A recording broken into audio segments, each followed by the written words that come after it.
Good morning, everybody. Welcome to Houston Social Media Breakfast. I'm Jennifer Tejada, and I am your host for today. All right, before I get started, I'll clap for that. thank you. We're clapping. We're clapping. Before I get started, we've got some church announcements to get through this morning. So let's go. First, I want to start by thanking our sponsors, Impact Hub Houston. Guys, don't you love this place?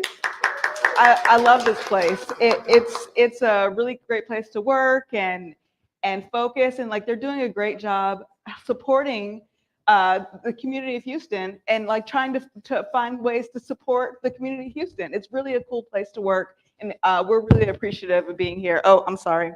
And the breakfast tacos are awesome this morning. Thank you very much.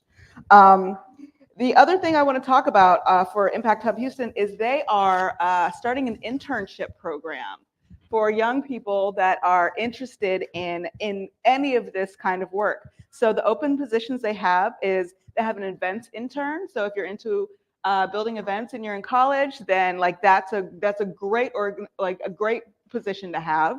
A community engagement intern, a digital media intern. I wish I would have had that program when I was coming up. And an impact storyteller intern. I know, right?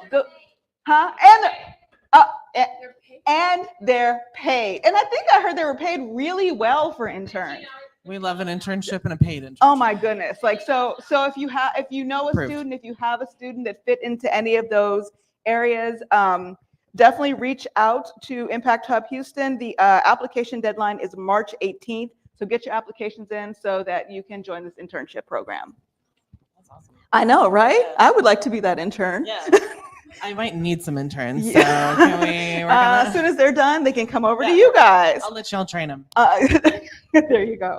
All right. And so the next thing I want to talk about is the next upcoming events. I hope that you all can it's great to see all of the faces in the building today. It's really fun when we get to pull together and communicate and network. And so the next event is coming up really soon. These things come every month. It's crazy. So on April 12th, D. Scott Smith and Christine Smith are coming to talk about how you create a book and build your brand using a book. So we're continuing on this theme of brand building. We wrote a book. Oh, it's in development. You should come next. I'm coming. You should come next week. Like the book that Cammie wrote. So like this is the kind of thing that we're doing is like helping you find opportunities to expand your brand and grow your brand. And then of course, May 10th, it is our 15-year anniversary. Social Media Breakfast has been around for 15 years, and we're going to use our anniversary to talk about what it's like to build a community. So our focus is going to be community building in Houston for that event. So if you are part of a community, if you are building a community, I see some community builders in here that I hope will be on the panel and talk to us about what it takes to do that. So I'm really excited about that one. Plus, we made it 15 years, thanks to Cammie. That is why. So now I'm sure you guys are wondering, you're probably not wondering, you probably already know who these women are, but I've got these amazing women here from the podcast Ask Your Work Wife, which is one of my favorite podcasts now.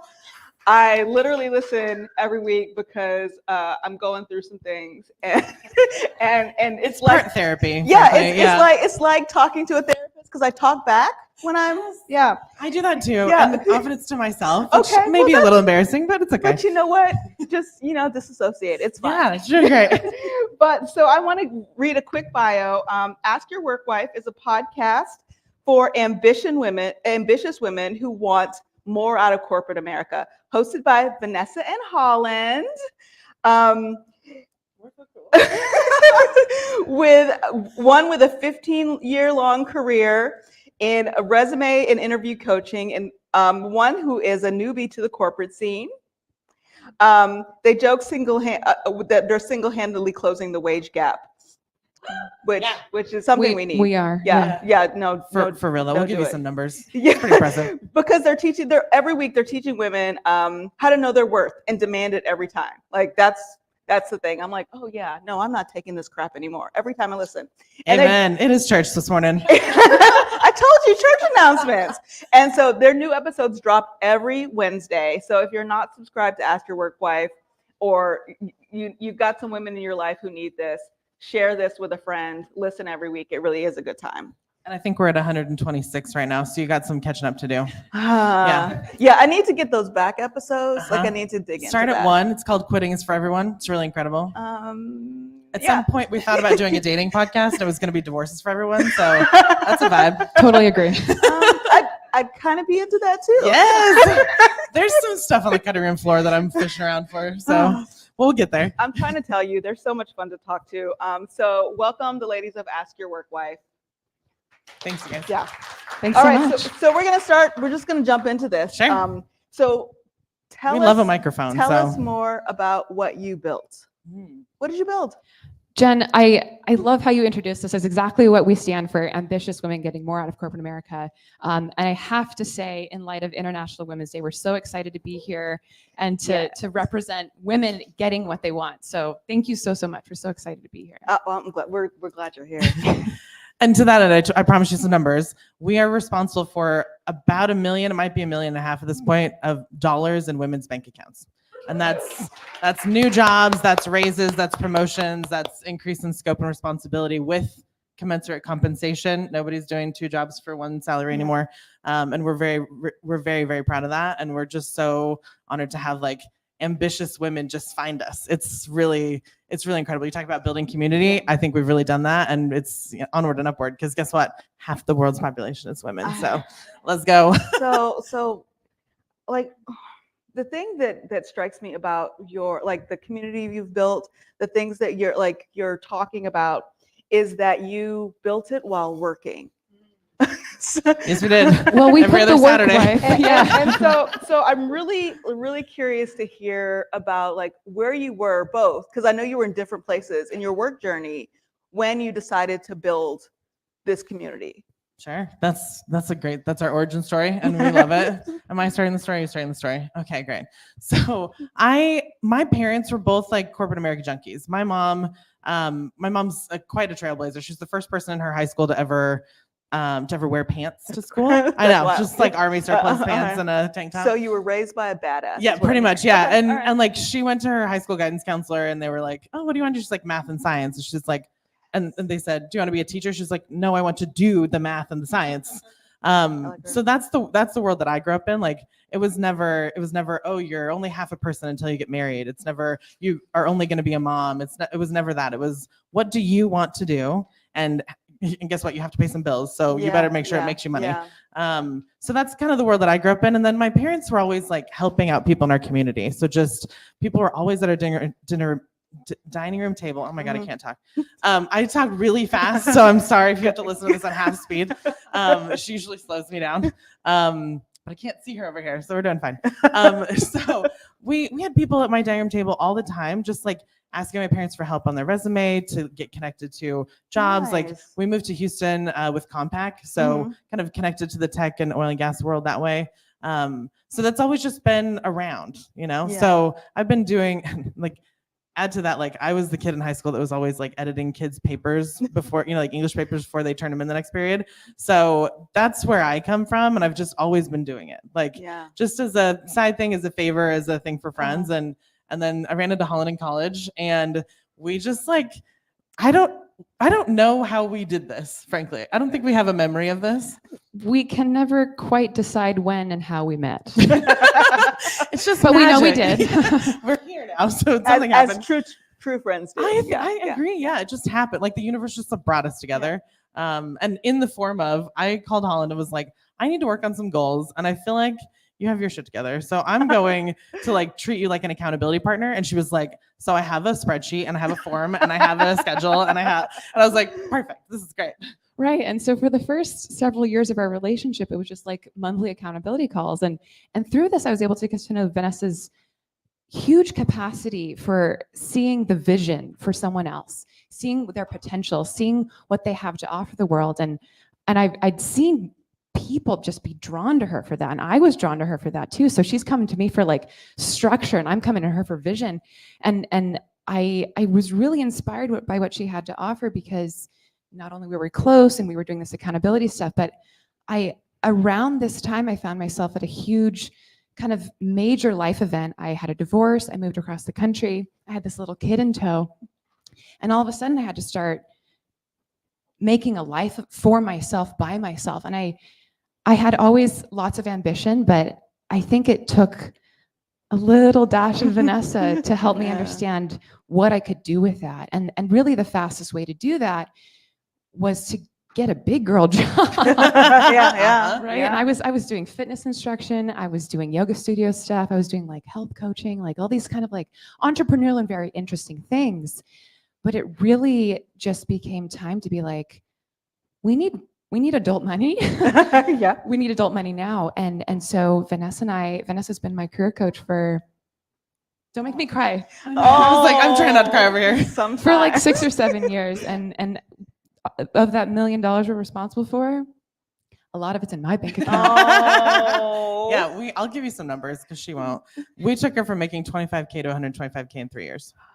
Like, and like, that was the biggest thing for me is like, she says she was doing, fitness instructing and yoga instructing. Yeah. She was running an entire yoga studio. She was doing HR. She was doing So branding. you She had was all doing those skills. Yeah. And it's just taking like seeing the vision for it and just doing that mindset shift and like, what does this translate to in corporate America speak? How can I sell this? So we got her a job as a junior graphic designer and she just like took over corporate America. I'm like, every once in a while she comes back, she's like, so I just like casually had a meeting with the CEO today. And like, now I have this like other responsibility. And like, now I have this special project. And like, I think everybody reports to me now. I'm like, perfect. And I think that's the best part about ambitious women, just like Holland, is like, you just have to point them in the right direction, tell them kind of the rules and like where the landmines might be, and they will just go.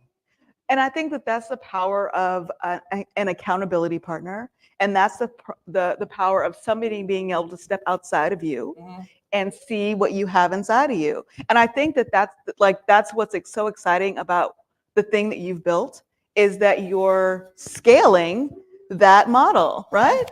100%. Right. And it's really important to us that we make it very accessible. So as we grow, that doesn't mean that anybody gets left behind. Every week's episode is 20 minutes, which it has to be. Vanessa has opinions about. Yeah, if it's more than 20 minutes, I can't handle it. And also because, and I love this, that we started this after the pandemic when no one's commuting, but your commute should be no longer than 20 minutes. It's a commuter podcast. Yeah. We put the commuter and the podcast in the commuter podcast. That's a lot to say for Houston, but I will tell you, when I moved back here, I built the lifestyle I wanted, and then I found a job within a 20-minute radius, and I do not take a freeway to work, and I think that's the best work I've ever done in my life. Like No, that, like totally. this is like finding your power, Yeah. deciding what you want, and then going and achieving We're it. nothing if not intentional. So you guys are doing a lot. You've got that is folks, the least. You've got jobs, you're working, there are children running around that you have to feed. He's very cool. We have cool kids. That's just how that works. Thank you. Yeah, we do. But and you're producing not only a podcast but supportive content for it. How do people do it all? Like how do you create all of the content? How do you decide what you're going to create? How do you, I know this is a really big question, but I know that you guys probably have a really big answer to this. There's like 6 systems. How do all of us figure out how to do this? Sure. That's a solid question. First of all, I'll just say, get you a Holland.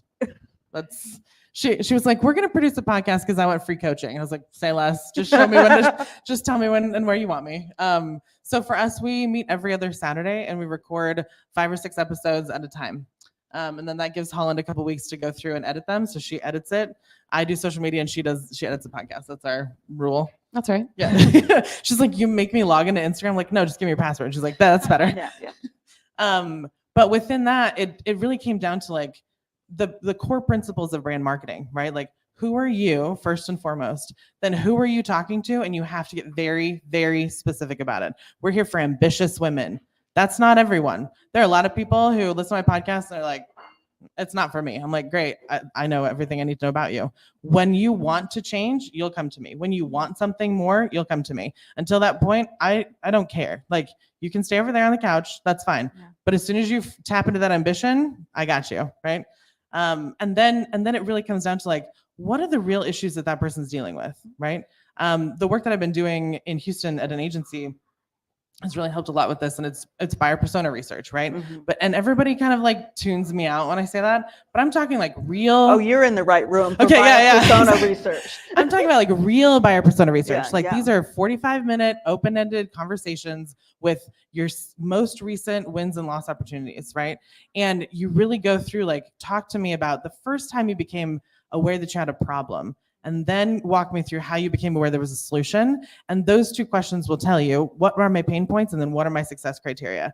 And for women, the pain points are varied. We have probably 3 kind of big personas that we work with. And the one that I love the most and is named Holland appropriately, is the like, oh shit, I need a job, right? Like, this woman had an oh shit moment. Mhm. Something happened where she needed to be, like me, needed to be Yeah. responsible for her household's income, right? She had a major life change. Like Mhm. it could be that she was partnered and that maybe her partner was making the money, but he, they Mhm, couldn't make that mhm. money anymore or whatever.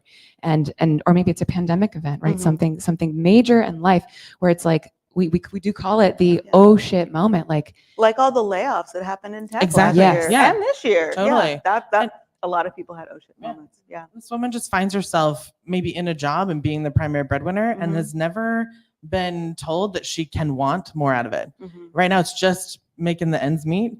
And that's fine. But like, guess what? You have a whole life you can lead and a whole personality and a whole like desire. there's so much potential. And I think you're hitting upon something really important there, that not only has she not thought about it, desire or what she wants, but it's like, hasn't she also been told that what she wants isn't really hers to want, isn't really 100%. hers to get, and that desire isn't really something that a woman should have. And we, I just laugh at Ask Your Worth because Yeah. Yeah. we turn that on its head, and I think life is so much more enjoyable, profitable, fun Fun. when you are able to own and acknowledge and pursue what you want. So that's So to answer your question. Yeah. The fir- Because I'm the about first- to cut in with another one. The first layer is like, decide what you want. Yeah. Period. And just really take the time to explore all these things you've been told you are not allowed to want, right? Like Yeah. I met with a financial planner recently and she was like, listen, imagine that you're going to have a multi-million-dollar windfall and just get out a blank piece of paper. She's like, I want no lines and no restrictions. I was like, thank you. And just start writing down all the things you would ever buy with that. She's like, very quickly, you'll find out that you'll run out of like material goods and you'll get down to like what you really care about. What I really cared about was education funds for all my 8 godchildren Yeah. and all my cute little cousins' kids, right? So it's like that means something to me. She's like, that's where we're going to start building wealth for you. I was like, okay. So like give that same practice to yourself. Like, what do you really want? Sky's the limit. And then get down to that. And then from then there are steps to getting everything else. Okay. All right. So I've already fallen in love with your first persona. I'm really curious about these other 2 women that you guys are talking to. Yeah. One of my favorites is one of the 3, I guess. Is this person who's just kind of starting out, who's like, oh, it's 2024. I think this year has started off in a weird way. So we've declared March 1st, the beginning of 2024 at this point. Yeah, I'll actually go with that. Thank too. you. Yeah. Thank you. Yeah. But like, it's 2024. You get a lot of messaging that like, women are equal. You can do whatever you want. We can have whatever you want. But again, there's still women our age who've been raised with this idea that you're not allowed to want something. Mm-hmm. So like, where do I start? How do I do this? Like, what are my rules, right? right. And I think that person is ambitious. She's ready to run, but she is lacking that information, that unlock, that key that says, wait, how does corporate America work? Because it's from where I sit, it's not that complicated. No. But it's just that woman and many women have never weren't taught those Yeah. little tricks and tips and ways to maybe even what words to use to get what you want Yeah. in corporate America. What does a one-on-one really mean? What does Exactly. it mean? Yeah. There's an episode for that, Holland. Yeah, because that's not stuff they teach you in college. No. Yeah. Or they used to teach the boys, Yeah. right? Oh, Or yeah. they used to teach the MBAs, but even Uh-huh. more and more these days, like an MBA is just, here's the formula. and never had to Yeah, apply it yeah. kind of thing. But like the thing with Holland is she was really, really concerned about going back to school. Like she's got a degree, she's got skills in the real world that like mean something. She's like, I'm going to have to like go into debt to go back to school. I was like, no, you're not. And that's kind of where we want to start. Like we have a series of episodes for college students and even high school students on like, do you need a degree? How do you pick a degree? How do you get 3 to 5 years experience before you can get 3 to 5 years experience, right? And that's the person I love talking to the most. I used to teach high schoolers for church, actually, which is fun. And they're like on the cusp of this thing, and they've never been told no. And I love that persona, because then you can just like build from there, and they get to live the life that I've lived, which is no limits, no limiting beliefs, no nothing. Like you can just go, I want to be over there. Okay, go. There's steps, but let's tell go. them that there's a map. And Yeah, totally. Nice. The other one is she's already in corporate America. Okay. She's been there for some time, and she's hit a little bit of a ceiling. I thought so. So I saved it for last. Yeah. I feel called out. What did I tell you? Therapy? You also get to be here for her therapy. The persona's name is Jen. See? Wait, is it? No, I was like, now it it might is. be. Now it is. Now it is. Yeah, Now it it's is, over. yeah. Yeah. And there are similar unlocks to be happening. And what we find a lot with this persona, with the women that we work with, is that she doesn't have a lot of the foundational work that we teach. We like to get, early on. Start right. Yeah, the start right persona. She might be missing some of the foundational pieces, and we think about like building relationships with mentors, champions, and your manager, how you're relating cross-functionally, how you're relating up, down, and around. And it's those things that can like build out this supportive network within your corporate America space. And without, right? We love having this networking here today for that reason. But we find a lot that there are foundational pieces that can be implemented that can help the woman who's already in corporate America, who's been there for a while, is hitting a ceiling. She can level up by implementing some of those foundational pieces. And or get out if she wants to. Yeah. I mean, I think that those are like, so the follow-up question to that is there a way to apply across the board some support advice to any of these 3 women as she or anybody is starting to identify who they are, who they're talking to, what their brand is, and get out there and execute it? Like, absolutely. How did she start? Remember that time I told you we wrote a book? So it was in Mexico on a beach, and it was fabulous. It was fabulous. That's the way to write a book. Yeah, Okay. no, we do a yearly retreat that is done really well, actually. The theme is M's. So we went to Marfa, we went to Marble Falls, and we're like, we need to be warmer because it's in January. Yeah. So we're like, let's go to Mexico. That seems fun. Isla de Mujeres, by the way. So we got all the M's. Oh, nice. Yeah. No, all the women. Yeah. So through doing this, through really like, all the years of experience that I have, like just dealing with women in jobs in corporate America, and having the case study of Holland, we really hope, wow, that was going to be honed in and focused at the same time. Yeah. This is why she produces things. Yeah. We really honed in on this like mindset shift and like moving into a framework. Like, how do you change how you think about corporate America? It's not the end all be all. It's not the thing you desire. It's a means to an end, right? And then what are the steps within that to help you get what you want? And we've called the 3 moves framework. So instead of really assigning a timeline, that's like, where do you want to be in 10 years? Where do you want to be in 5 years? It's rather a 3 moves situation where like, okay, do you have the foundation that you need? Do you have the wherewithal to get through the rat race with intention and direction, right? By focusing on these up, down, and around relationships. And then do you know what mastery looks like? Do you know what arrival looks like? And then how do you turn that arrival into your next foundation so you can level up again? It's awesome. I think what's really unique about what we bring is that most of the things that we suggest on the podcast, in our coaching relationships, in the book, and then in the course that we're launching next year, is like, the tactics are fairly straightforward. Our episodes are only 20 minutes, and every single one of them you can listen to on your way to work and put it into practice today. But what then is the challenge? It's that mindset shift. We say all the time, there are steps. You've heard it a number of times already.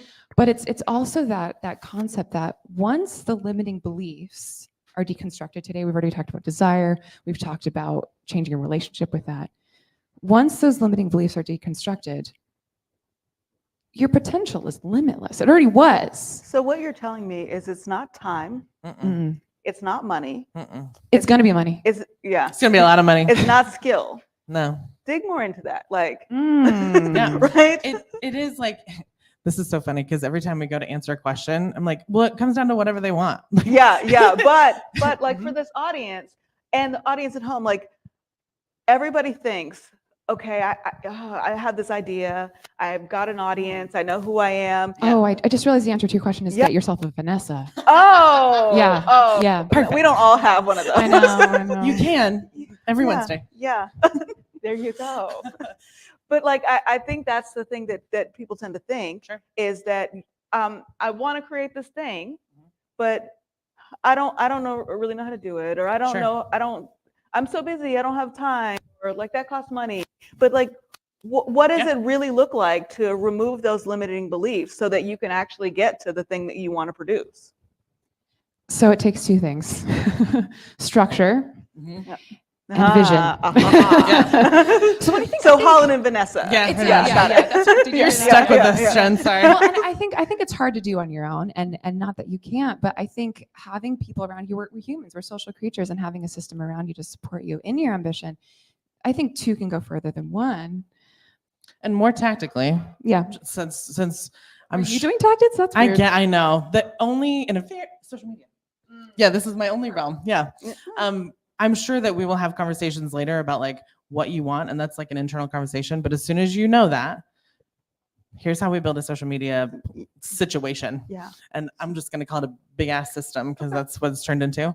My background is in social media marketing. I came from beauty. So like you have to be at the forefront of everything. I learned from the global VP of L'Oreal. Yeah. So like he taught me everything. You have to be cutting edge. Yes, exactly. Yeah. And he is like my favorite champion for women. Anyway, he's great. I've already called him today. Like, thanks for International Women's Day. But yeah, so the number one thing you need to do is really get down to, and this is what I tell influencers, your life is going to be lived online, but that doesn't mean that all of it has to be lived online. You get to pick 2 or 3 areas of your life that are really, really narrow, like 0.01%, and then give the internet all of it because they're going to want all of it. But guess what? You can set boundaries on that, and they're satisfied within that boundary. But as soon as you give them a little bit more of a thing, they're going to want all of it. Like this, we see this with Taylor Swift. Okay. Yeah. She told us this one time that like she writes songs about her ex-boyfriends, and now I care about football. That's her whole personality. Yeah, because of Travis Kelce. You know what I'm saying? Like, I watched the last 5 minutes and the Taylor Swift reel of the Super Bowl. That's what I watched.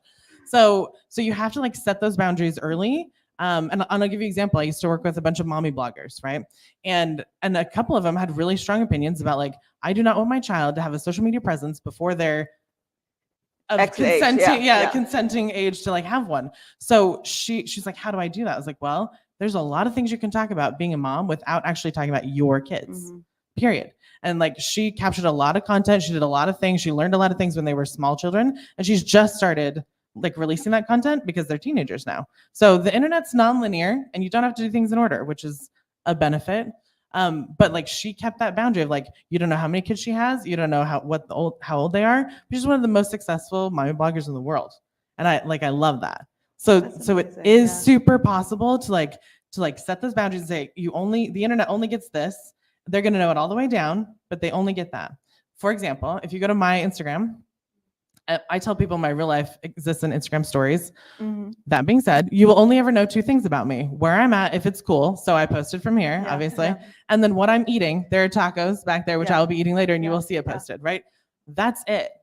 You're never going to see anything else. You're never going to see me crying. You're never going to see my politics. You're never going to see, you might see an outfit because honestly, please, thank you. You may see, I really need an affiliate for the Dyson Airwrap right now, but it's fine. So there's a few things that I'll allow out there, but generally speaking, it's where I'm at if it's cool and what I'm eating, period. I think that's really great advice for thinking about your social media presence. Like when you're deciding like who you are and what you want to be, picking just a couple of things that are your personality. Yes. Then that makes it a lot easier. Yeah. And I was one of these people who I hated being online. I hated being on social. I was like private. I never posted. And when Vanessa was like, you know that as a co-host of a podcast, that you need to have a social media presence, right? I was like, I don't know. She still questions Are you it. It's sure? fine. Right. And the moment that Vanessa explained to me this concept of like what you're describing as content buckets, that only small slivers of your life have to be shared, I was like, oh, let's go. So Instagram still isn't my favorite place to It hang. looks like a personal website right now. It's very funny. It's pretty. But guess what? It's got travel, which you love, Yeah. and pictures of you, which you love. I love those pictures. Yeah. One picture of him. That's cool. But then we go to LinkedIn, and all of a sudden there's this intersection of I'm passionate about this project. I'm passionate about ambitious women. I'm passionate about getting ambitious women the information they need to succeed in corporate America.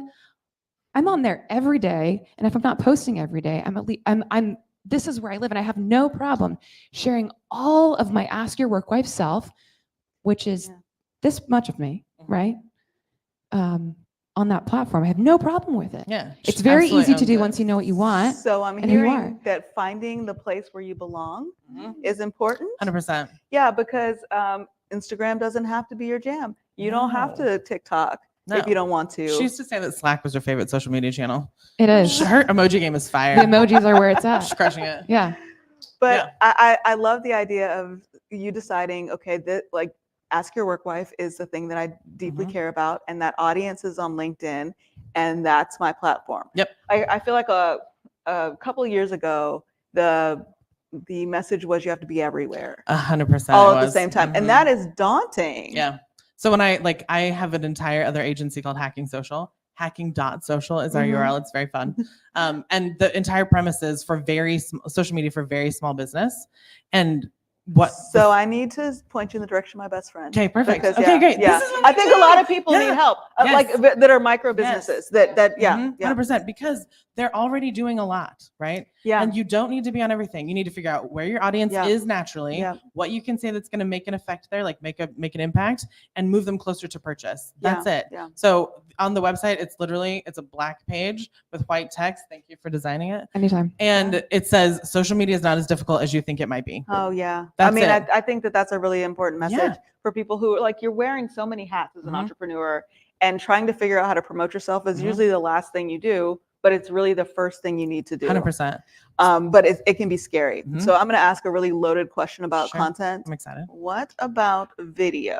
I love video. Yeah, I love video. So so once you've decided your content buckets, it's now time to make some content, right? Yeah. And I call this process batch creation. We love doing things in a batch. Holland has a whole system for batch applying to jobs, which is genius. It's stellar, and I can talk about it for hours, but we won't. I think this might be the basis of our friendship, actually, just batching things.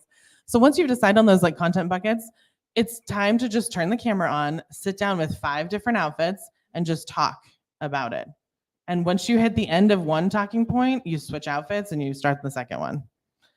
Or you hit all 5 content buckets in the same outfit, and then you switch outfits. There you go. Yeah. So what if you are, and this is one I hear all the time, if you don't like to be in front of the camera, if you're a camera shy, if you get anxious. I don't have this problem. Here's what I'll say. I'm sure you run into clients. No, all the time 100%. And I do B2B marketing in oil and gas. Getting good old you're boys like, on whatever. camera. They're they're weirdly shy. Yes, yeah. They're weirdly shy. Yeah. I'm I have to flirt with them a little bit, frankly, to get them on camera. It's fine. I think there's something to be said for what you're bringing up, which is get someone on the other side that you feel super comfortable with. So I know you've told me stories about getting these oil and gas executives up on that in front of the camera, and you're behind it, and all of a sudden you just see them relax. That's awesome. I feel this in myself when I have to get on camera because Vanessa makes me. I do. I require it. Which is I'm not automatically ready to go. It takes me a minute. Okay, let me just sink in. Let me see what who I'm working with. We've got a camera guy that we adore. I feel comfortable with him. Justin Petty. He's Justin incredible. Petty, big shout out. He's the only man behind in the room. In the Master Revive system, he's the only one. And so I think it's really important to feel comfortable with who you're working with. So that can really help. And the other thing is don't rush into it. Take it baby steps.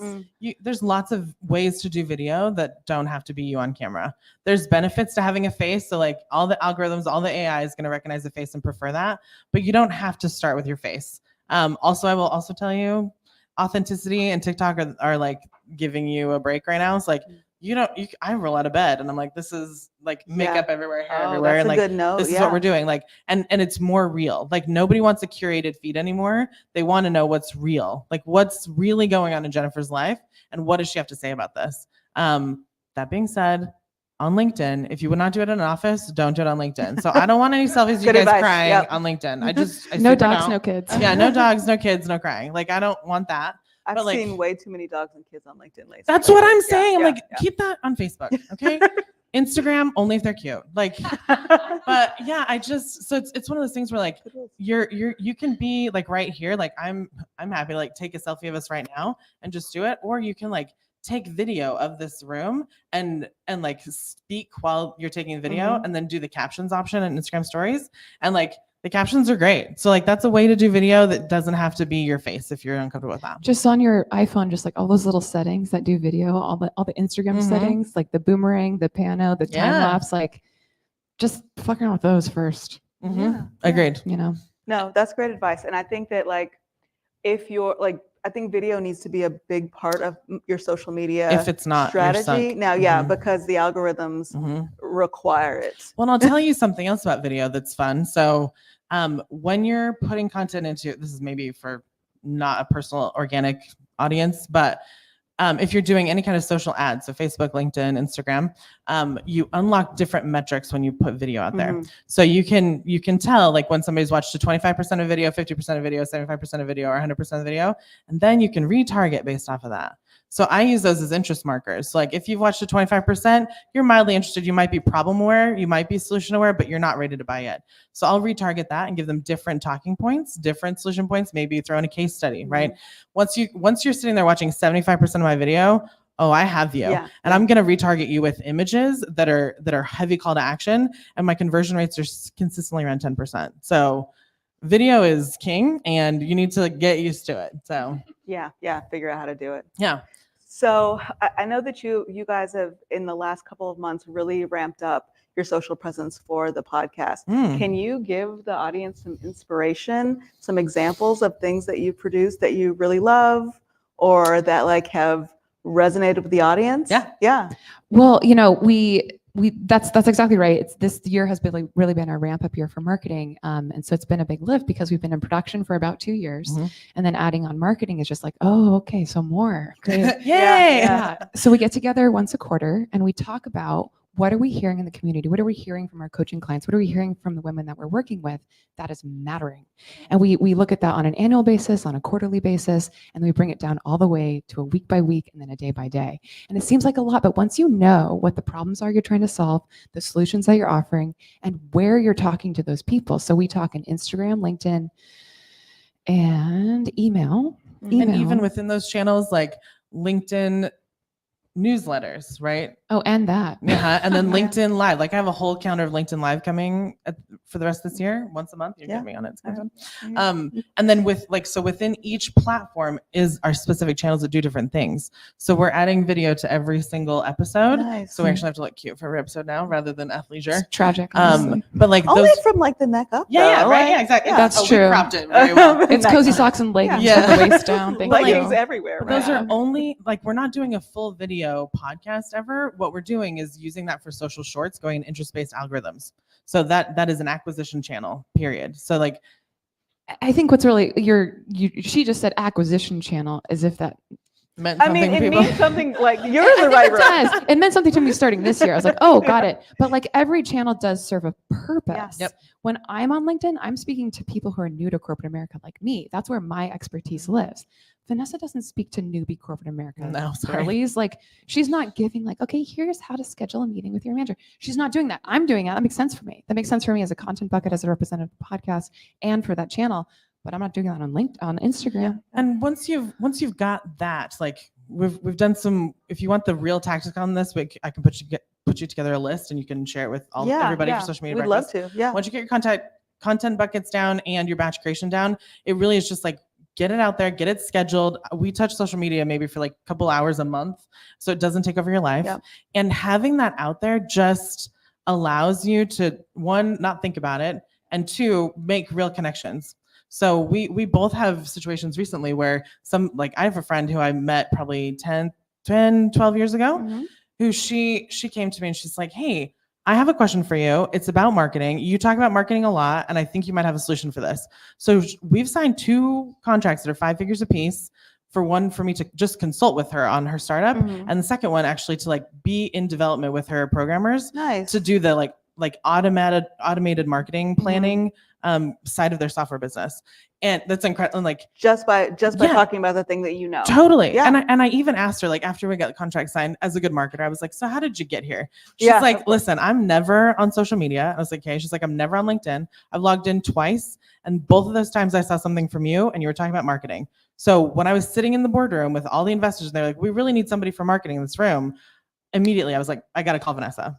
So you right place, right time, Exactly. top of mind, And consistency from you Yeah. will garner a lot. Yeah, and it doesn't take much on certain platforms. LinkedIn is really easy. Like we play in this space a lot. There's not a lot of people on there. So like if that's a place Yeah. where it makes sense for you to play for whatever business or personal brand you're representing, it's really low hanging fruit. Yeah. So it's kind of especially right awesome. now since the algorithm changed. It's really been Totally. good. Yeah. And I'd recommend, even like a lot of us have to be on social media for our business or our companies. I'd recommend you start kind of divorcing yourself from that brand.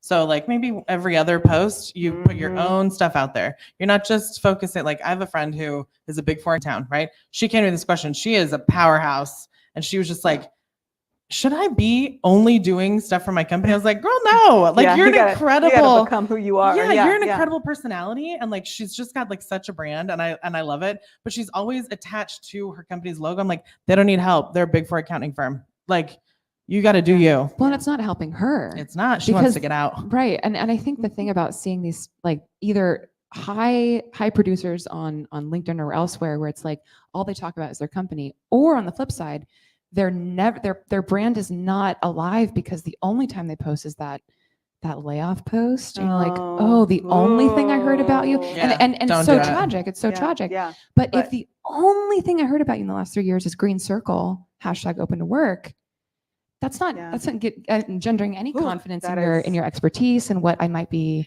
able to work with you on. So All That I is know very about you rough. is somehow you're unemployable. And that It's was not the message great. the Yeah. first time. Ooh. right. This has been such a great conversation. I want to give a few minutes for questions. Does anybody have any questions out there? Oh, there's one in the back. All right. Yeah. Hold on one second. Who was it? I don't know if I'm willing to share, so you might have to hold it. Hi, Hello. Emma Jackson. I am a co-founder and CEO of The Idea Farm, BM Digital. We're a marketing agency new to Houston.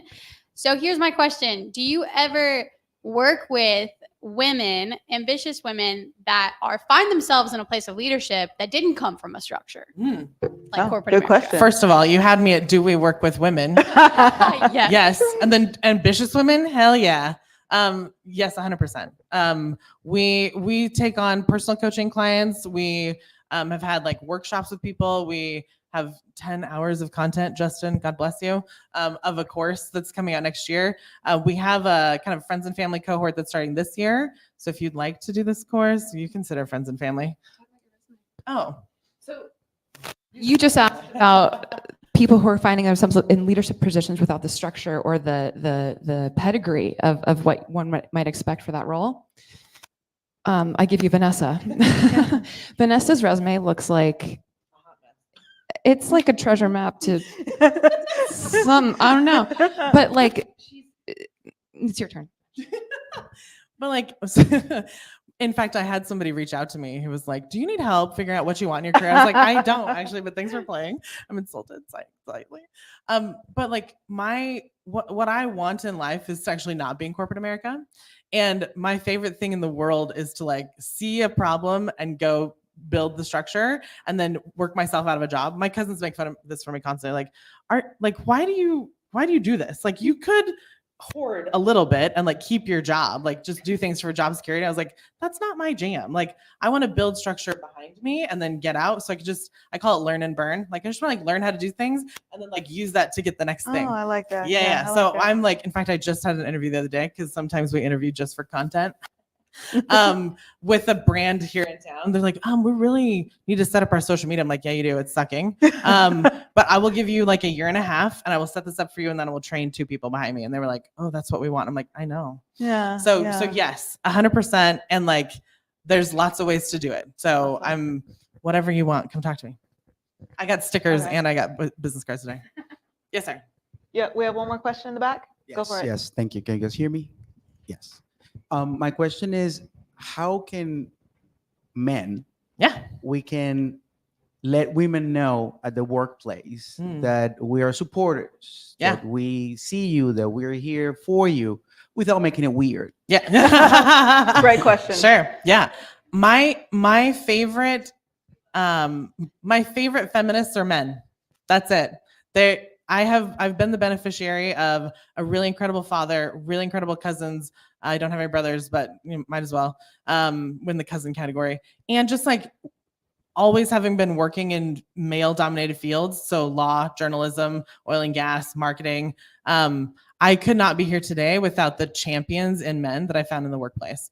I think what it takes is just reaching out to women that you see are ambitious and that you feel like you can help guide and just asking for a one-on-one and just stating clearly, like, I want to be your champion in the workspace.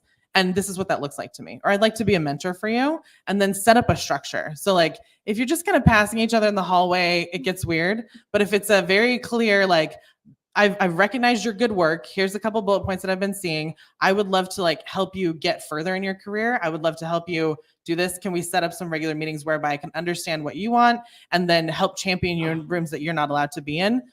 I say that's it. And every single woman I know out there would love to be approached like that. Yeah. Right. Because we can't. Yeah, and that's why you just like very structured and very like, I want to be your champion in the workplace. Like that's it. So you tell me what you want, and like we'll set up a regular meeting during business hours, right? This is not an after hours thing. This is not a happy hour. It's on site. It's like in everyone's calendar, and I've never had an issue with it. Yeah, that's great. Yep. So we have, this has been a great conversation. Yay. Like, I feel like I could talk to you guys all day. But we're going to wrap up. Off camera, we're going to have a little bit of a workshop session. So everybody who is in the room, please stay.